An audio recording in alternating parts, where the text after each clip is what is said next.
from the Pali can have been translated into English by the effort of the member. I told you Pali Society, Pali Tax Society. Remember that? Yes. What's your question, please? So I watched Ancient Aliens, and they said that the Buddhists did talk to extraterrestrial. I guess that part they didn't make that part up. Which one? What is it? That aliens. People from outer space. Oh, I understand. Yeah. Did they talk to them back then? You just said that, didn't you? What do you mean? Like So you say that beings, though. celestial beings? Not okay. Not okay. Whichever. Okay. See, Sorry. Okay. my mind is stuck in Ancient Aliens. I just Okay, that's Ancient good. Aliens. Yeah. Yeah. We talk about that. Yeah. But the Buddhists, yeah, there's like. I believe understand. that they Yeah. talk to I know. Yeah. Let's say heavenly beings. So you know what I'm talking about, right? Yeah. Okay. I know. Yeah. Yes. So upon Earth now we call them as island, right? But back then, you may encounter many of them. You would not get teaching to them heavenly beings, or someone that we could not recognize, except if we have psychic eyes to see them. So people, they do believe that, right? Yeah, and especially in Buddhism, that's normal. Okay. Because next couple of weeks when we talk about sixth part of the birth, we see that. Okay, and we have plenty of aliens too. Okay. Okay. So any question before we move on? So you see that the four. I mean that's why how the Buddha teaching has been compiled and prevail up to now.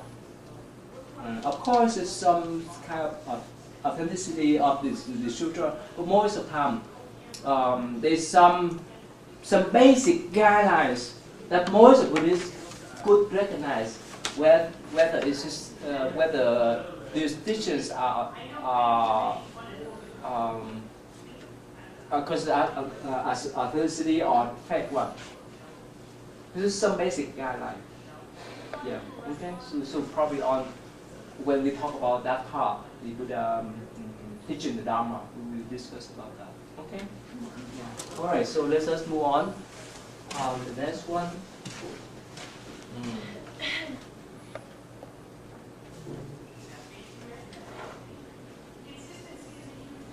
In Christian tradition, do you have oral tradition? Do they have that? You know? Oral tradition? They keep. I don't think so. They don't have that. Okay, so let's move on. Okay, the next one, structure of the Buddhist monastic tradition. Aaron? Oh, Yeah, what do you have there? I actually only did 6. It's in the six? Yeah. Oh, okay. So anyone does this one? No? Okay. Let me show you this one here. Last time I almost shared you the story, but I keep it for today. Okay, let's see here.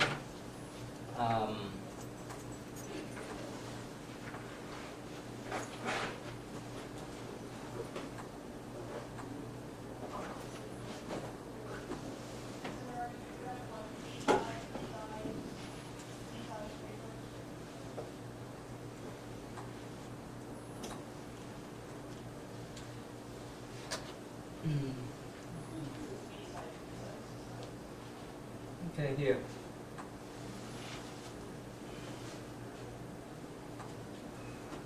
I showed you last time, is that right or not? Oh, yeah.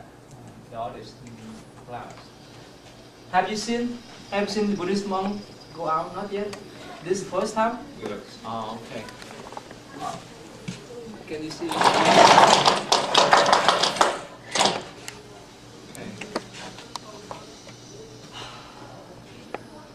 Okay, so what do you think? It's like Halloween. Halloween? Every day. Yeah, they have Halloween every day. Yeah.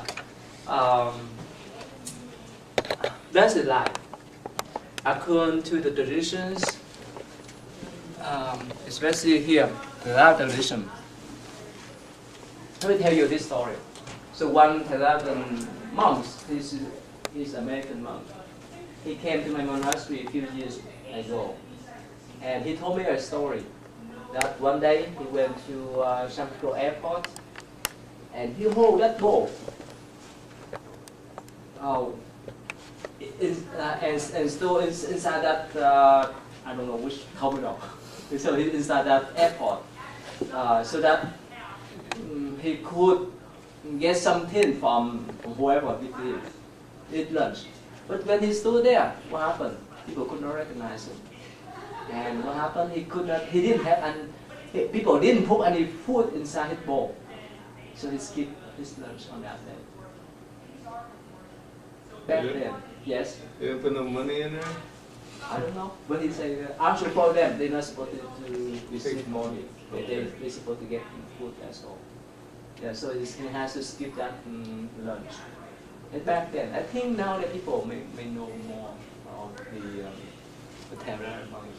So again, for them, they're not supposed to cook food at the monastery or temple.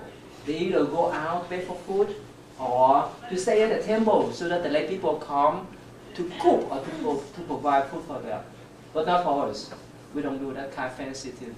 Now sometimes we cook food. Some monks now we have some nuns that cook food for us.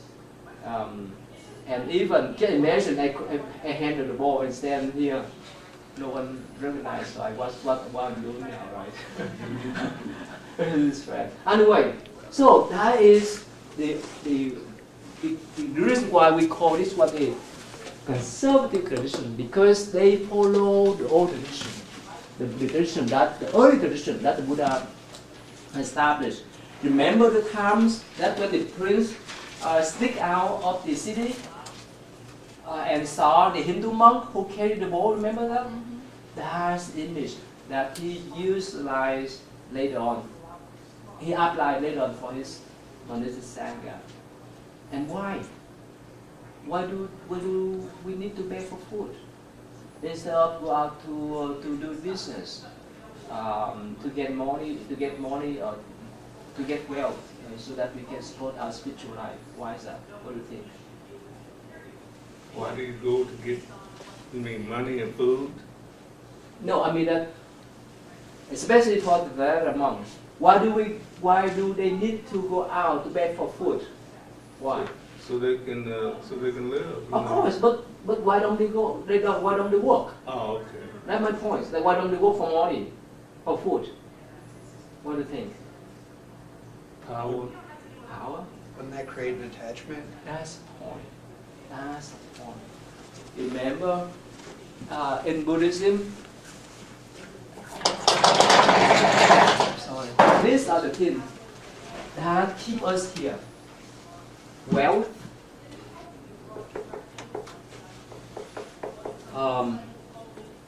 sex, fame, food, and entertainment.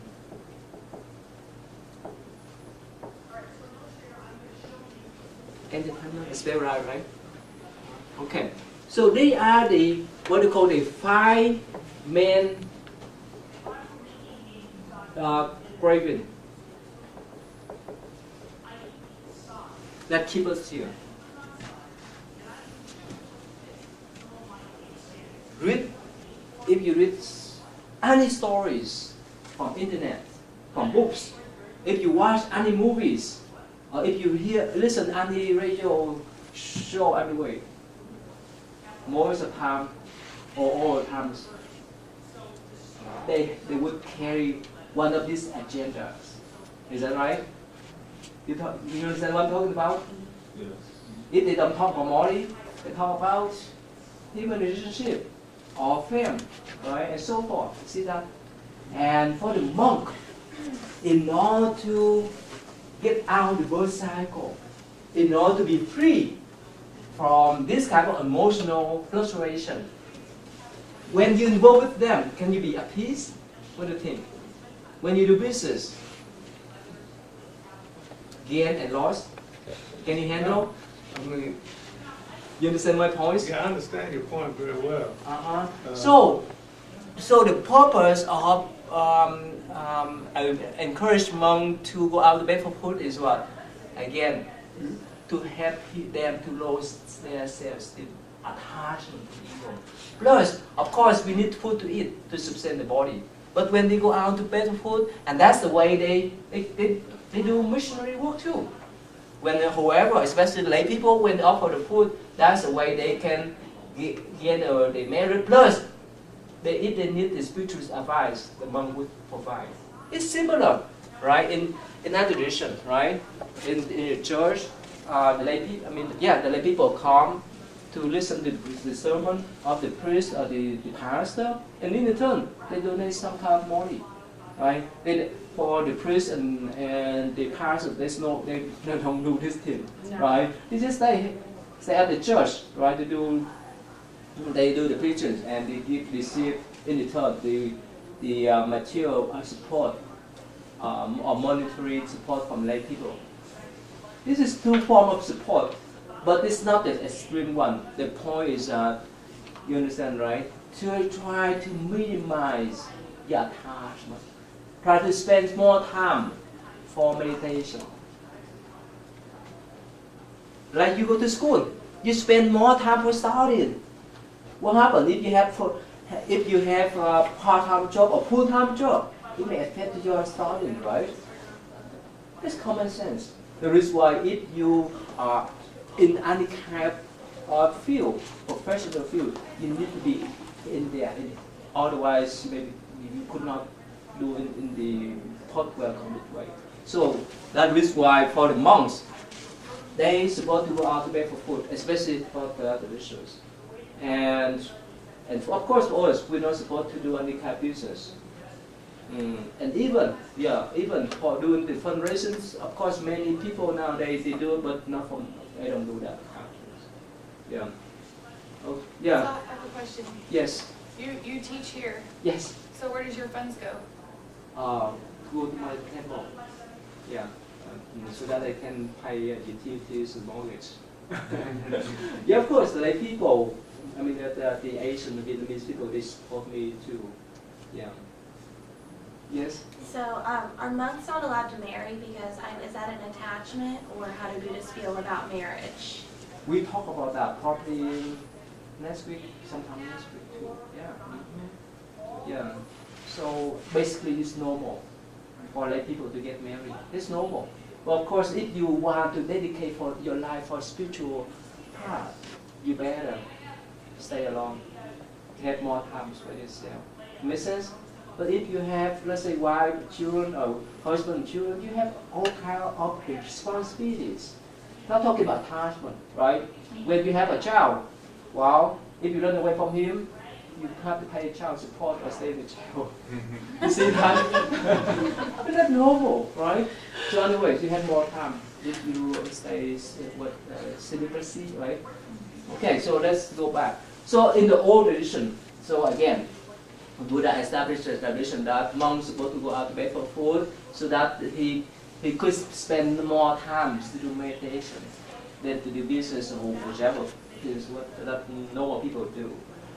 And yeah, of course, like remember you mentioned about the story after the Buddha passed away, that monk he said, "Oh, I'm free now," because why? The Buddha established some rules that monks need to conduct. Let's say you go to school, you have to follow certain rules, right? Certain path and certain conduct. Everywhere, if you go to work too, right? And even at home, right? When we live with other people, we follow some certain kind of pattern. Not talking about the whole Buddhist communities.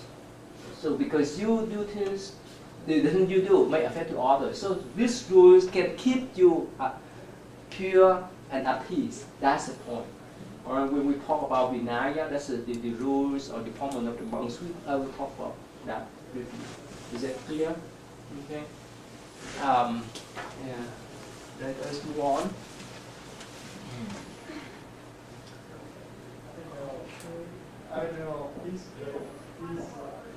Okay, the next one.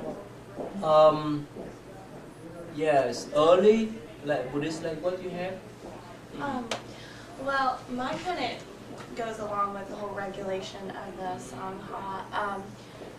Basically what I read is that the Buddha, like, he was very strict in his regulations, like he didn't allow them to do a whole lot. They weren't allowed to own land, but land was allowed to be donated. And the monasteries basically served as a place where people could, kind of like a refuge, a spiritual refuge for people. They just were supposed to follow his teachings and, abstain from, the 5 main cravings. That's all I found. This is general. Okay, when we talk about that, this is 5 pieces. It's normal, it's common sense. No killing. For lay people, no killing, no stealing, no such misconduct, no lying. It's common, right? It's universal in any tradition, right? The last one is a little bit different. No taking intoxicant, that means even no taking alcohol. In the prison tradition, even the priest or the pastor, they can drink, right? But for us, no way. Yeah. I also read that the Buddha didn't allow like criminals or people. Oh yeah, I wrote the comment. You know why? Why? So If he allowed criminals come to be monks, for example, monks or nuns, what happened then? the people would, What do you think? well, it would make it like, okay, are these guys for real? Like they had criminals. It wouldn't spread so fast. It would be slow taking off the spread. Well, Yes. I thought it was so people that they could be, if they had served or paid their debts, it was so they couldn't run away from the consequences. Actually, during the Buddha times, this is a famous story. I forgot his name. He allowed one criminals, the one who killed 999 people, but he converted him into a Buddhist tradition, and he became Buddhist monk too. That's the only incident that's happened in Buddhist tradition. But because later on, many people, especially kings, they complain that they have some bad bug. The one who still have the bad habit. This is create the bad influence on the whole Buddhist community. Or we can say that if we have bad apples, right, this is may ruin the whole Buddhist reputation. That's one of the reasons why later, because of their request, not the Buddha. In the early times, he accepted them into the Sangha, but later because it's many complaints, so that he established a kind of rules. That doesn't mean that he exclude them, but because of the social views. It's common sense, right? It's pretty hard for someone who have raised some kind of crimes to be accepted back to society nowadays. Is that right? It's common sense, right? Yes. And what happened to them? And if they could not, well, let's say when they go out to get a job, and when they have interview, and they, of course, in the application or whoever interview them, they would ask, do you have any criminal records? If they say yes, what will happen? See that? It's not easy. So even nowadays, right, in the, you can say that in the free society, we still have that kind of view toward the criminals, not talking back then. You understand that? Okay, so you understand now, right? Okay, let's just move on. Okay, now number 6, number 7, early Buddhist. Ricky, you have anything? Yes? Okay. Well, I tried to stay away from Ashoka, yeah, because I know everyone else had talked about it. So I kind of went online and tried to find a couple other early emperors from that time period, but every time I searched, it kept coming up with him. So I went a little bit further, and one I did find was Kanishka, which was the ruler of the Kushan dynasty. It stretched from China to northern India and Afghanistan. Kind of just talked about him. He called together the 4th council, and he's kind of, from this council was kind of born Mahayana Buddhism. He's also noted for establishing a large monumental stupa in Pakistan, known as Kanishka Stupa. Only its base remains now. It was just recently excavated, I think, in the early 20th century. I think I had heard that some of Buddha's relics were found there in a begging bowl or something, but I couldn't find anything back in that one. And I also had one that's even later, about 1,000 years after the Buddha was alive and teaching, Emperor Wu of Liang. Yeah. As a child, Wu was a Taoist, but shortly after his rise to power, converted to Buddhism, hoped to model his country after the teachings of Buddha. Emperor Wu was more devoted to being a Buddhist monk than he was to being the Emperor of China. 4 times he left his palace to become a monk and live and pray among other Buddhist monks in the Tongkai Temple, only returning to his palace from bribes and begging from officials. And thanks to him, Buddhism spread vastly during the southern dynasties of China. Yeah, he related to the story of Buddhidharma. You know Buddhidharma? Anyone know? Do you know? He considered as the first Zen patriarch in China. Buddhidharma.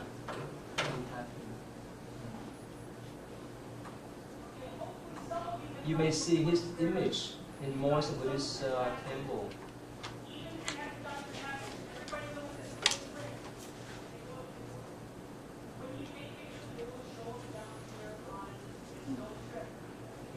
Oh yeah, 'cause he's supposed to have had blue eyes. Yeah, you see that?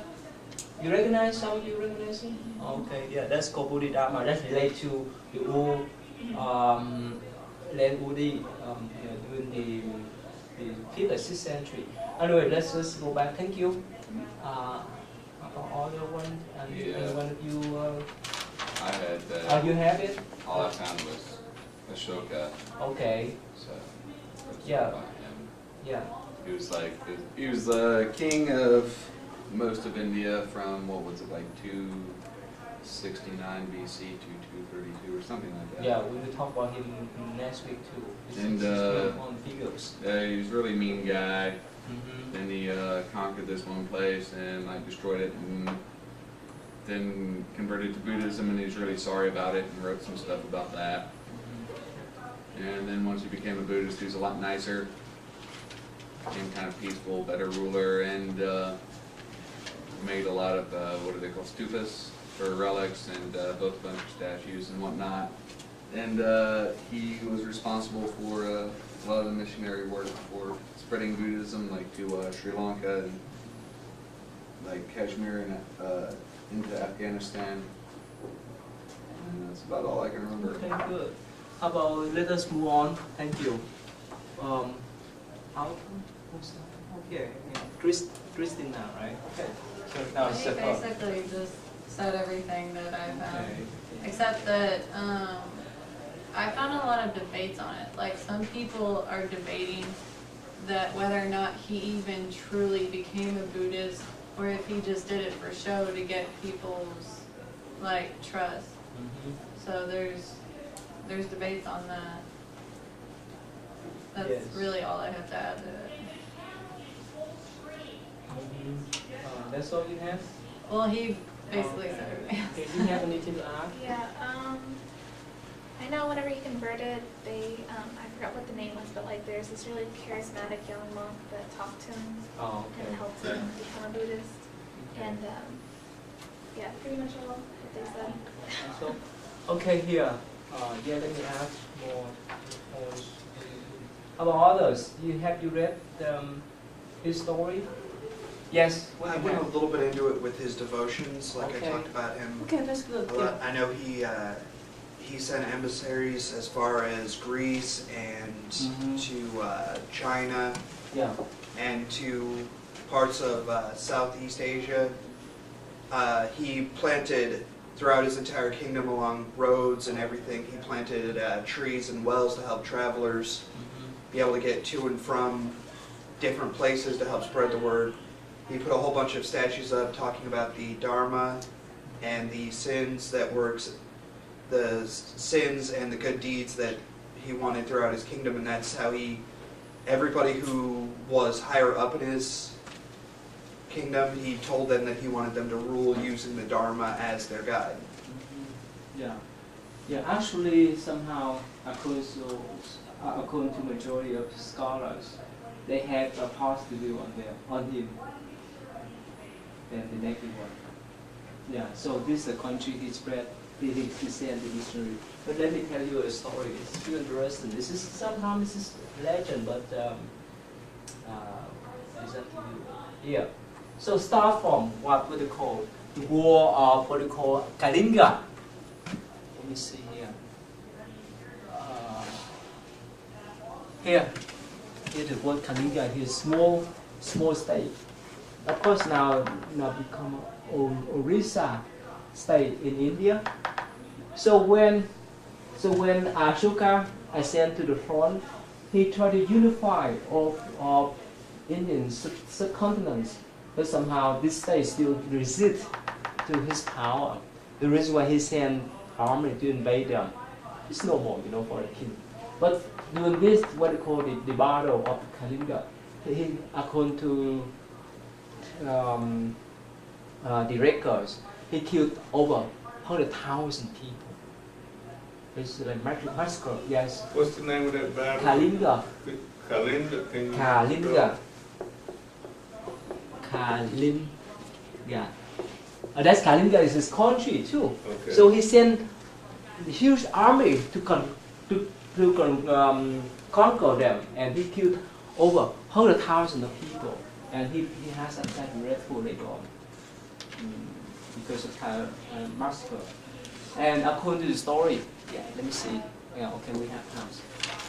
After that incident, after that war, he sued the Red Fort. And according to the story, record, it said that right before the war, he was one of the most cruel king in the country.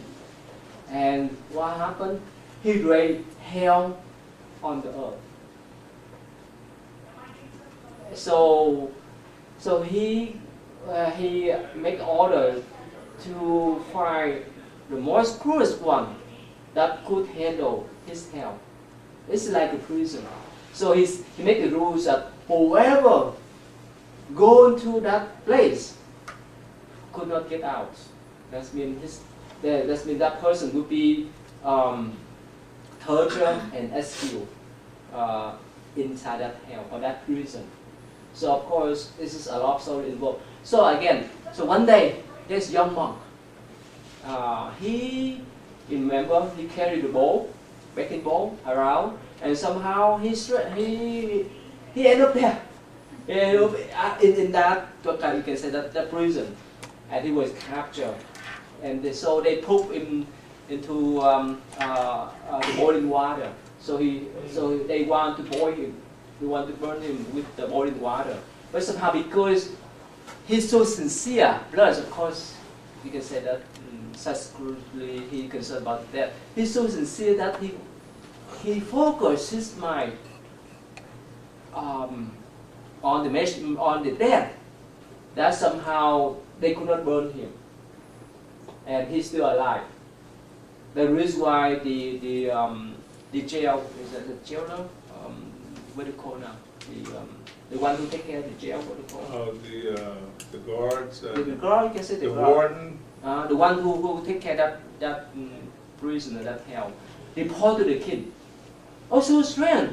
I could not boil this monk. So the king went out and saw that, and from that time on, somehow he has the faith in that Buddhist monk, and so he said, "Oh well, from now on, I want to destroy this hell or this prison." So the guard, the one who took care of that, he said, "Well, even you are king. You have established a rule before. Whoever come here could not get out. So even you, a king, I have to kill you." And so the king said, "Well, who came here first?" You see that? So the king ordered to kill that one. Again, so that's the story. And later on, he would convert into Buddhism, and he drank a lot of merit, like establish the pillars. This is placed here. these are the places he put the pillars, especially at the 4 Buddhist holy places. Nowadays, the reason why the scientists could recognize the Buddha place or Buddhist holy place where the Buddha was born, where the Buddha attained enlightenment, where the Buddha first gave the teaching, where the Buddha entered Nirvana, because of his pillar. I will show you. Without him, it's still maybe controversial. Let's see here.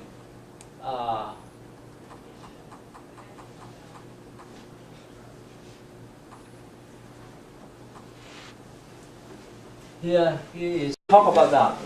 Yeah. But the Buddhists, yeah, there's like. I understand. Yeah. I know. Yeah. Let's say heavenly beings. So you know what I'm talking about, right? Yeah. Okay. I know. Yeah. Yes. So upon Earth now we call them an island, right? But back then, you may encounter many of them. The Buddha gave teaching to them, heavenly beings. Someone that we could not recognize, except if we have psychic eyes to see them. So people, they do believe that, right? Yeah, and especially in Buddhism, tradition, from the Pali can have been translated into English by the effort of the member told you, Pali Society, Pali Tax Society. Remember that? Yes. What's your question, please? So I watched Ancient Aliens, and they said that the Buddhists did talk to extraterrestrial. I guess that part, they didn't make that part up. Which one? What is it? That aliens. People from outer space. Oh, I understand. Yeah. Did they talk to them back then? You just said that, didn't you? What do you mean? Like So you say that beings, though. celestial beings? Not okay. I see what Not you're I. Okay. Whichever. Okay. See, Sorry. Okay. my mind is Okay. stuck in Ancient Aliens. I just Okay, watched that's Ancient good. Aliens. Yeah. We. Okay. So let's move on. Okay. The next one, structure of the Buddhist monastic tradition. Aaron. Oh, Yeah. What do you have there? I accidentally did 6. Synthesis. Yeah. Oh, okay. So anyone does this one? No? Okay. Let me show you this one here. Last time I almost shared you the story, but I keep it for today. Okay, let's see here.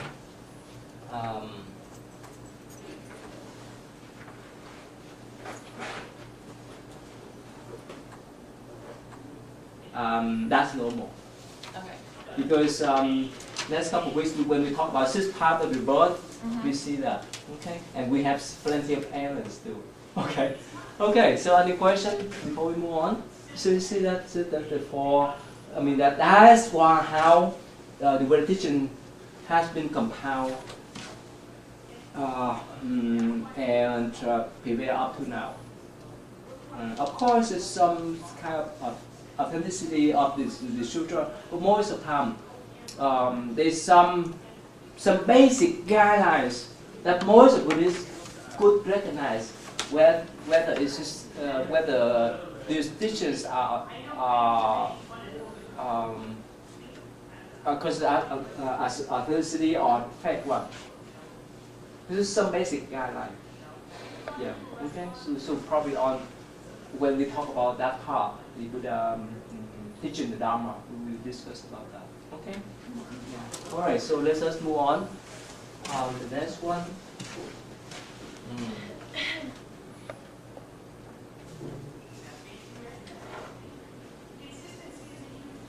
In Christian tradition, do you have oral tradition? Do they have that? Do you know? Oral tradition? They keep. I don't think so. They don't have that.